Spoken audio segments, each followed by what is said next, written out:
Hello everyone.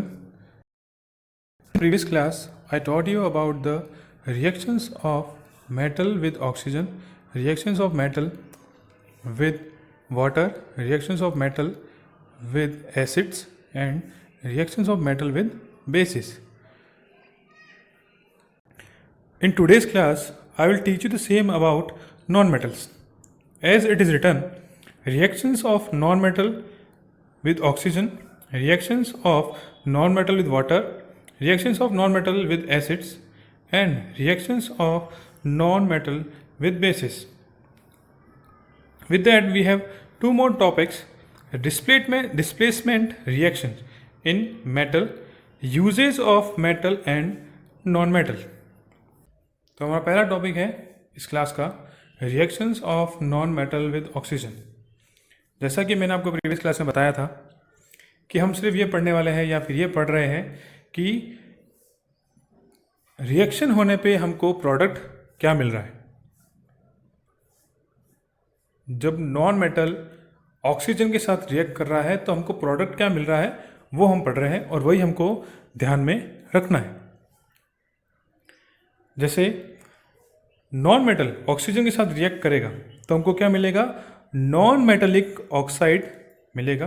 What will get, non metallic oxides.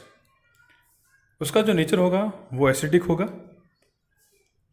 Because when dissolve in water non metallic oxide gives off non metallic acids. एक example दे रखा है, sulphur react with oxygen producing sulfur dioxide which on further reaction with water gives sulfurous acid। जैसे यहाँ पे एक reaction दे रखी है sulphur plus oxygen, तो हमको क्या मिलेगा, सल्फर डाइऑक्साइड।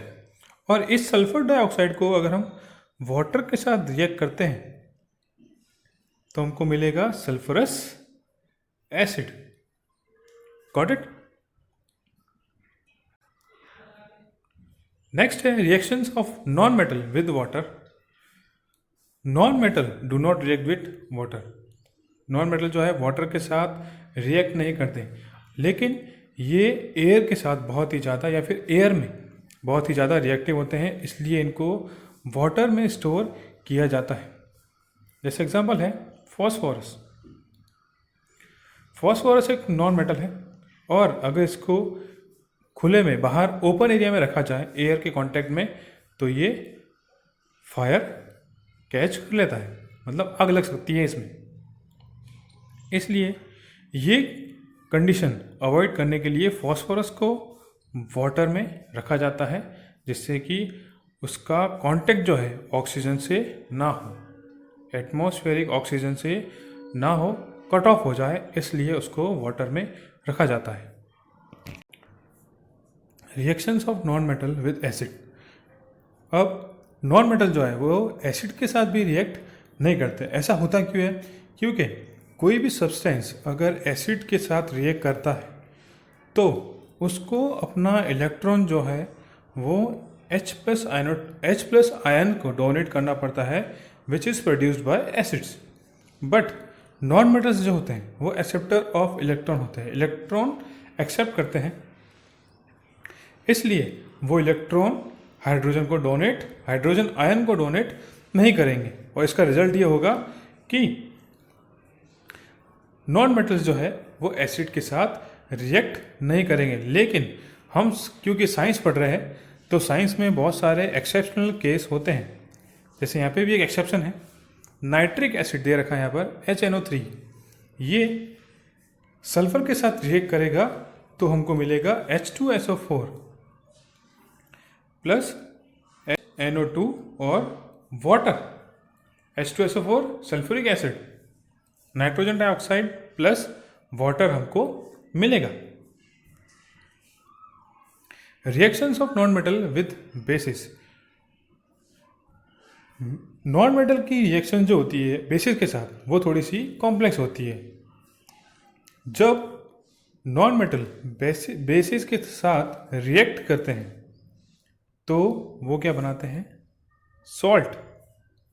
जैसे एग्जांपल दे रखा है, reaction of calcium hydroxide and chlorine.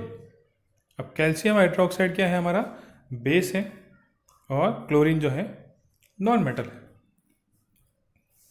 तो हमको प्रोडक्ट जो मिलेगा वो ये प्रोडक्ट होगा, जो कि CaOCl ब्रैकेट Cl, CaOCl2 भी बोल सकते हैं आप इसको, जो कि होता है ब्लीचिंग पाउडर, और साथ ही साथ H2O।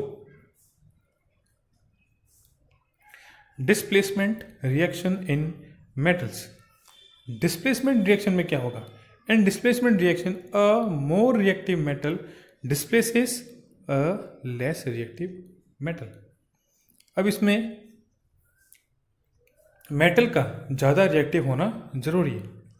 अगर ज़्यादा रिएक्टिव होगा तभी वो कम रिएक्टिव मेटल को डिस्प्लेस कर पाएगा, और डिस्प्लेस कर दिया तो वो रिएक्शन कहलाएगी डिस्प्लेसमेंट रिएक्शन।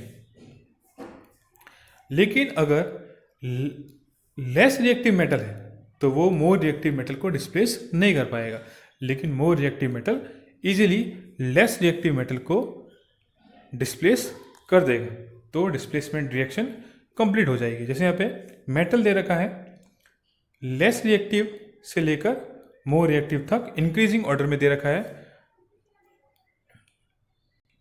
जैसे कि आप देख सकते हैं इस पिक्चर में, copper, lead, tin, iron, zinc, potassium तक। यहाँ पे हमने 5 बीकर्स लिए हैं। बीकर में हमने मेटल की रिएक्शन करवाई है। जैसे यहाँ पे सॉल्यूशन दे रखा है copper sulphate plus zinc, copper sulphate plus iron, zinc sulphate plus copper, iron sulphate plus copper and zinc sulphate plus iron.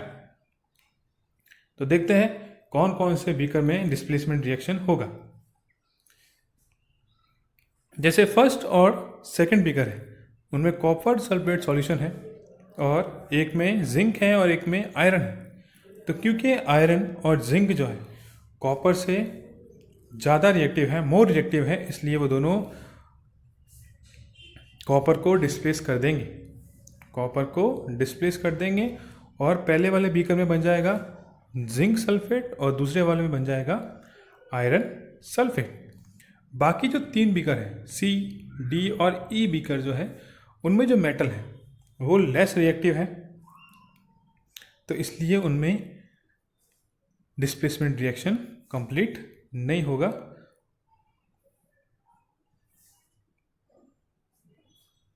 Uses of metals, ये अपने आसपास आपने देखा भी होगा। मेटल क्योंकि बहुत ज़्यादा हार्ड टफ होते हैं, इसलिए वो ऑटोमोबाइल बनाने में, मशीनरीज बनाने में, ट्रेन बनाने में, सैटेलाइट्स, एरोप्लेन, इंडस्ट्रियल गैजेट्स बनाने में यूज़ किए जाते हैं। Due to its characteristics of being good conductor of electricity and ductility, it is used in making wires, electrical appliances, circuits and many more. क्योंकि ये मेटल्स क्या होते हैं, गुड कंडक्टर होते हैं इलेक्ट्रिसिटी के, और डक्टाइल होते हैं साथ ही साथ, तो इनको वायर बनाने में, इलेक्ट्रिकल अप्लायंस बनाने में या फिर सर्किट बनाने में यूज़ किया जाता है।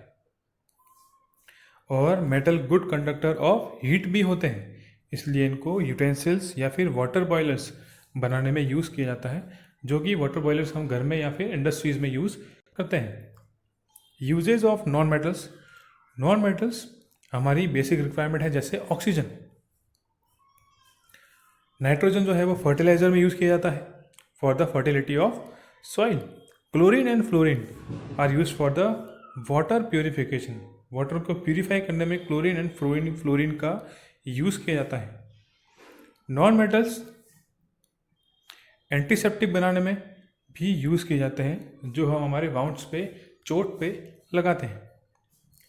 डिसइंफेक्टेंट बनाने में यूज़ किया जाता है। नॉन मेटल्स को क्रैकर्स बनाने में यूज़ किया जाता है। आज की क्लास में इतना ही। इस वीडियो को लाइक और शेयर करना ना भूलें, और इस चैनल को सब्सक्राइब करना ना भूलें। Thank you.